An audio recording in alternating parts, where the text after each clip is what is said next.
যার এসি ঘর থাকবে, যার একটা দামি মার্বেল পাথর দেওয়া ঘর থাকবে, সে কি ওই ঘরটা ছেড়ে কি আর ওই ফুটপাতে গিয়ে রাত্রিবেলায় ঘুমাবে?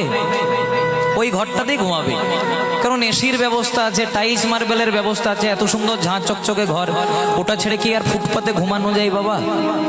কিন্তু দাপর যুগের ভগবান শ্রীকৃষ্ণের এসি ঘর ছিল, মানে 16 সহস্র রমণী ছিল, টাকা পয়সা ছিল, ধন দৌলত ছিল, তথাপি গৌর হয়ে ধুলায় গোড়াগুড়ি দিয়েছে। কেন?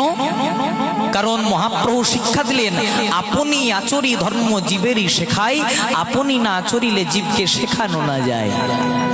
মহাপ্রভু জানতে পারলেন কলিযুগের মানুষ হবে অল্পায়ু, তাদের মন হবে চঞ্চল, তাদের মোটা মোটা রামায়ণ মহাভারত পড়ার মতো ধৈর্য থাকবে না।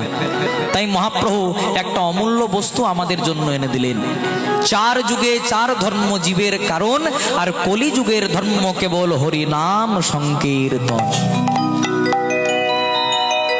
ভগবানকে পাওয়ার একটি মাত্র উপায়, দিনান্তে একবার ভগবানের নাম, যে নাম শোনার জন্য আজকে আপনারা দূর দূরান্ত থেকে ছুটে এসেছেন।